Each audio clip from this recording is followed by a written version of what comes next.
Hello and welcome to today's video. What I'm going to look at today is how we can make a limited palette watercolour set from 12 colours. So join me as I put together this really interesting set of colours. So why have I gone for 12 colours? Well, let's just have a look at this. In colour we have 3 primary colours: red, yellow and blue. What I want to do today is add to those colours by adding a dark version of each colour and a light version of each colour. Now you're going to say, well, that goes to 9. It does, but because we don't tend to use white paint in watercolour painting, we don't really need that because we water the colour down to make it lighter. We only need to concentrate then our last 3 colours on colours that will darken the colour that we're trying to make. So the last 3 colours are basically colours to help us make colours darker than what they are. So let's make a start at looking at our first set of colours, and we're going to do that with the reds.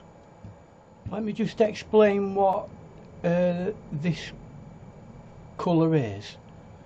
Basically what I'm going to show you is the from the left hand side of the colour, that's its thickest or its mass tone, and as you go more to the right I've added more and more water, which weakens the paint obviously and makes it lighter. So at the right hand side it's more water than it is paint. At the top left you'll see the name of the paint and its pigment number. In this particular case it's PR254, and I'll explain what they are as we look at each individual colour. So my first colour is PYRROLE red, and that's PR254. This colour is a nice middle range colour. So this is our primary or middle red. What we now need to do is look at our 2 other colours, the light red and the dark red. So we'll look at the light red first. So this one is PYRROLE orange, P073, that's its pigment number, and you can get quite a few reds that are very light and come out very orange in the colour, but I've gone for an actual orange in this case because we've got a limited palette. I want to really nail down the orangey colour. So in its mass tone from the left side, and it's a fairly transparent colour this,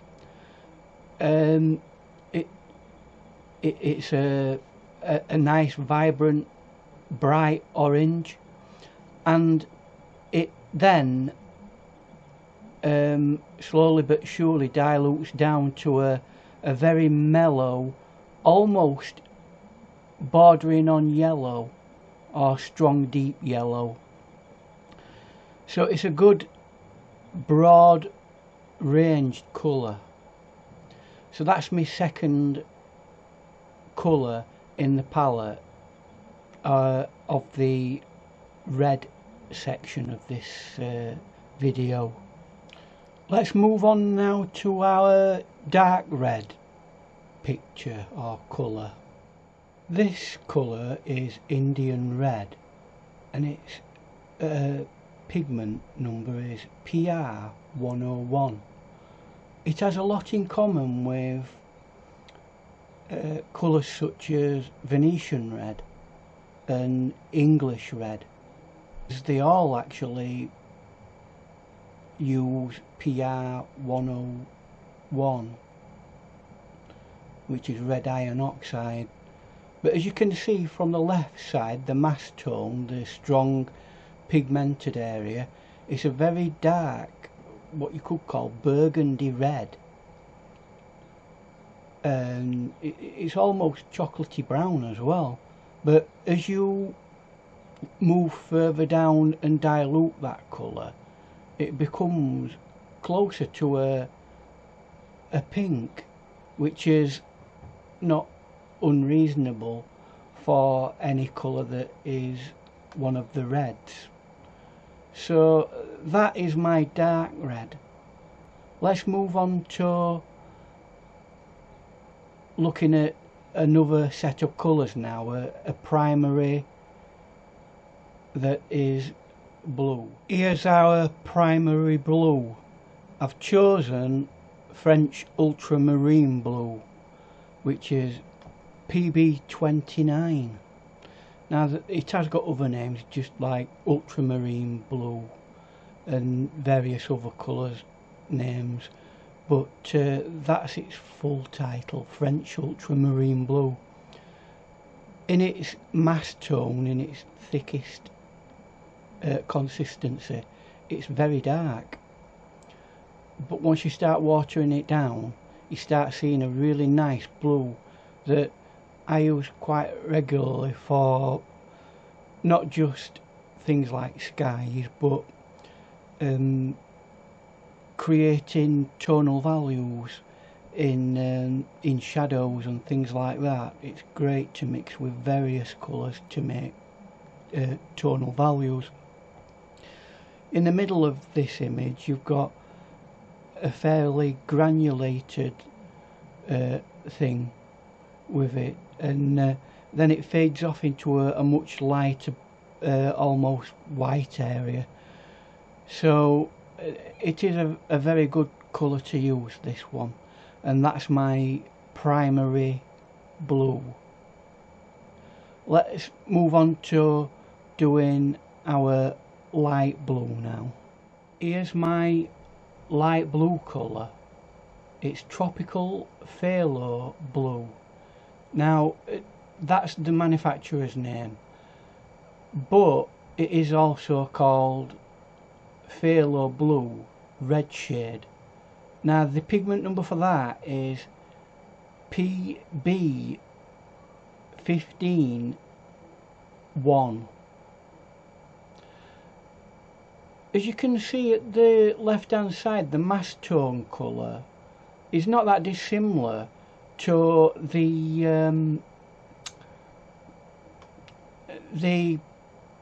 colour we've just looked at. It's quite dark, and that's one of the reasons why watercolourists create sheets to let them know, colour sheets, what colour the actual colour is, because it's very difficult to tell from its mass tone what colour is. But as it gets lighter, you can start seeing that it's got its own colour depth and its own individual very light undertones, like a tropical water, and that's probably the reason why they call it Tropical PHTHALO.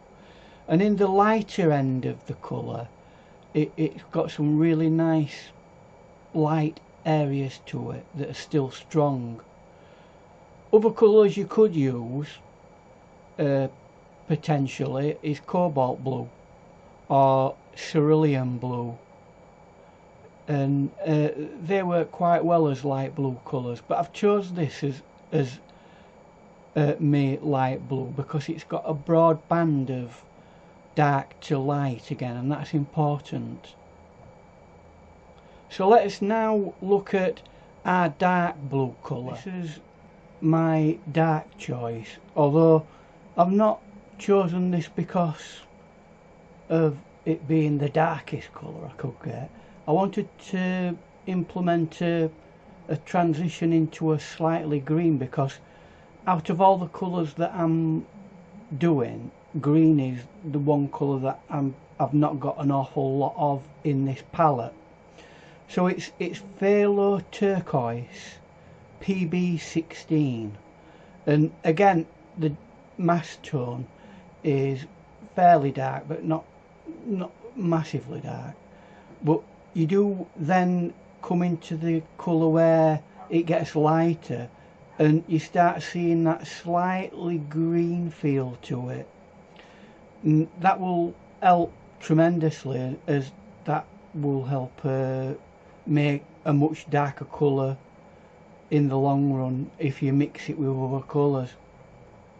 So that's me blues done. Let's move on to our yellow set of colours.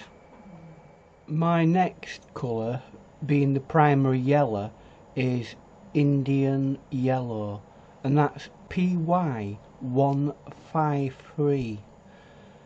You could also use a colour called New Gamboge, which is pretty much similar, but when you look at it from the left hand side, the mass tone, it looks almost orange. It's a very vibrant colour, and when you wet it down and dilute the colour, you actually see that it's a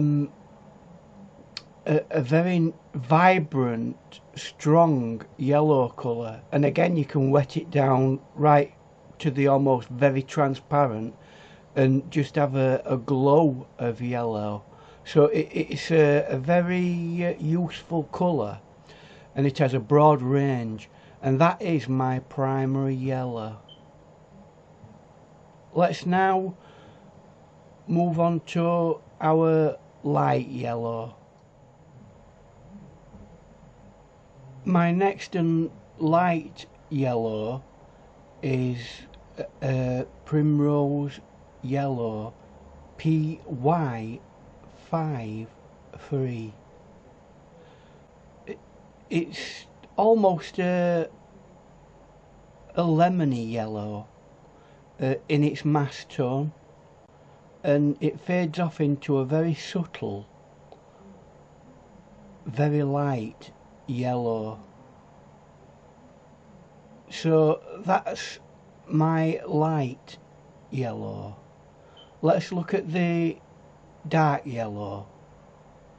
So my dark yellow is yellow ochre. Now its pigment number can be two different numbers, because it has a synthetic version and a natural version. So look out for PY43 or PY42. As you can see, it's almost a browny yellow, this, and there's a reason for that. It's not actually a yellow that you would put in amongst yellows. This is more an earth colour, an earth tone, but I want that in my limited 12 set because it's such a useful colour. So it's going in my dark yellows, so it's been promoted to a yellow now. So that's been my primary colours. We need to move on to looking at one or two more colours that we use to help us with the tonal values, and we'll do that now. My first tonal colour is another earth tone. It's burnt umber, which is PBR7, and as you can see, it's a very rich dark brown in its mass tone, and it mellows out to a chocolatey brown, and then out into a very light cream. when you water it down. And this is used with other colours to make dark tonal alterations, especially in the other earth tone colours. So that's my first one. PERYLENE Green PBk 31 is a very dark green, although it is classed as a black. It starts off in its mass tone very dark, and almost black to the look, but as you lighten it up a bit, it becomes a very dark green, and it's very useful for toning an awful lot of colours. It then fades off into almost a grey, which again has a lot of uses. So let's look at our last toning colour. Our last tonal colour for use to darken things is Paynes Grey. Now this is the odd one out with regard its pigments, because it has 3 separate pigments. When you look at this again, its mass tone is very, very dark, and it slowly but surely fades off into a dark blue colour, which again goes into a grey colour. And this again can be used for mixing in darker colours and tonal values within the image. Now I've used 3 of these colours. You could just use one and add 2 more other colours of your choice, that are convenience colours for you, that you like to use or are using regularly. But they are my 12. Let's have a look at all 12 together now. So here's a final look at our colours all together. We can see there's a nice broad range of colours, and hopefully with the addition of the tonal colours we can get an awful lot more darker colours. We don't need a white, although we can add an additional white to it if we want to. So that's been my video on how to make a limited palette 12 set of watercolours and what colours to use. See you in our next video. Bye.